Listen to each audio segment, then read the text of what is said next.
Hello friends, मेरा नाम आयुष और आप देख रहे हैं तोफू टेक। फिर से एक नए वीडियो में आपका बहुत बहुत स्वागत है। फ्रेंड्स, मैं आज आपको बताने वाला हूँ कि स्टॉक मार्केट किस तरीके से यूज़ हुआ था, किस तरीके से स्टॉक मार्केट का नाम रखा गया था और आज स्टॉक मार्केट किस लेवल पे है और बहुत से लोग इसको गैम्बलिंग क्यों बोलते हैं। तो सभी रीज़न मैं आपको बताने वाला हूँ इस वीडियो में। तो फ्रेंड्स, चैनल पर नहीं तो चैनल को सब्सक्राइब और वीडियो को लाइक जरूर कर देना, क्योंकि आपको फाइनेंशियल और टैक्स रिलेटेड वीडियो रेगुलर मिलती रहेंगी। तो बढ़ते हैं वीडियो की तरफ बिना किसी देरी के। फ्रेंड्स, सबसे पहले मैं बात कर लेता हूँ स्टॉक मार्केट को। स्टॉक मार्केट किस तरीके से स्टॉक मार्केट का नाम रखा गया था कि ये स्टॉक मार्केट और शेयर मार्केट होगा। तो फ्रेंड्स, आज से बहुत साल पहले जो कंपनीज थी वो बैंक से लोन उठाती थी, फंड उठाती थी, ताकि उनकी कंपनी जो है वो ग्रो कर पाए। क्योंकि उस टाइम पे सभी के पास इतना अच्छा अमाउंट नहीं होता था और कंपनी को ग्रो कराने में इन्वेस्टमेंट, टेक्नोलॉजी, मतलब बहुत सारी चीज़ें होती थी जो कि कंपनी को लोन लेना पड़ता था बैंक से। तो फ्रेंड्स, जब लोन लेते थे तो वो आपको इंटरेस्ट के साथ लौटाना भी पड़ता था बैंक को। इसी वजह से बैंक ने सोचा कि हमें यहाँ पे लॉस हो या प्रॉफिट हो, हमें बैंक को इंटरेस्ट के समेत पैसा तो लौटाना पड़ेगा। तो कंपनी ने इसी तरीके से सोचा कि हम जो भी हमारे पास इन्वेस्ट करेगा तो हम उसको थोड़ी बहुत हिस्सेदारी देंगे, जो भी अपना वो अमाउंट यूज़ करेगा। जैसे कि कोई कंपनी 100 करोड़ की कोई कंपनी है और वहाँ पे अपना कोई अगर 20 करोड़ डाल देता है तो वहाँ पे आपको 20% के आप शेयर होल्डर बन जाएंगे। मतलब आप उस कंपनी के 20% के मालिक बन जाएंगे। जैसे कि अभी मैं एक एग्जांपल देता हूँ आपको। जैसे कोई दो बंदे हैं, एक सुरेश और रमेश ने कोई स्टार्टअप किया है जहाँ पे उनको 5 करोड़ की लागत चाहिए। तो सुरेश और रमेश ने सोचा कि 2.5 करोड़ तू दे दे और 2.5 करोड़ मैं दे दूंगा। तो इसी तरीके से जैसे 50% उसकी हिस्सेदारी होगी, 50% उसकी। अब कंपनी जितनी भी आगे ग्रो करेगी तो वो 50-50% अपना आपस में बांट लेंगे।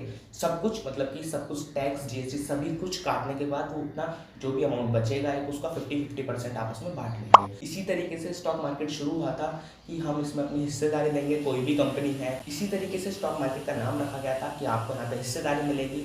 और शेयर मार्केट, मतलब शेयर मार्केट स्टॉक मार्केट एक ही है। इसी तरीके से हम इसमें समझते हैं कि मतलब अगर कोई भी कंपनी है वहाँ पर हम पैसा डालेंगे और अगर वो कंपनी ग्रो करेगी तो हम भी ग्रो होंगे। सीधी सीधी बात है। अगर कोई 20% का कंपनी के अंदर मालिक है तो कंपनी ग्रो करेगी तो 20% जो भी टैक्स वगैरह हटाने के बाद 20% उसको भी अमाउंट मिलेगा, वो भी प्रॉफिट का। अगर कंपनी ग्रो करेगी तो हमें फ़ायदा होगा, अगर कंपनी लॉस करेगी तो हमें भी नुकसान होगा, क्योंकि आप उसमें हिस्सेदार हैं, उस कंपनी के हिस्सेदारी में हैं। और इसी तरीके से स्टॉक मार्केट वर्क करती है और इसी तरीके से स्टॉक मार्केट का नाम रखा गया था शेयर मार्केट और स्टॉक मार्केट। मतलब इसमें हम भी कुछ परसेंट के हिस्सेदार बन जाते हैं, कुछ परसेंट के हम भी मालिक बन जाते हैं किसी भी कंपनी के, अगर हम उसके अच्छे खासे अमाउंट पे शेयर उठाते हैं तो। फ्रेंड्स, और इसमें कंपनी को भी फ़ायदा होता था, क्योंकि वहाँ पे अगर बैंक से लोन लेते थे तो वहाँ पे इंटरेस्ट के साथ लौटाना पड़ता था। और अब शेयर मार्केट में ये है कि अगर हम उसके अंदर पैसा डाल रहे हैं तो कंपनी ग्रो करेगी तो हम भी ग्रो करेंगे, एंड अदरवाइज कंपनी लॉस करती है तो हम भी लॉस करेंगे। तो इसीलिए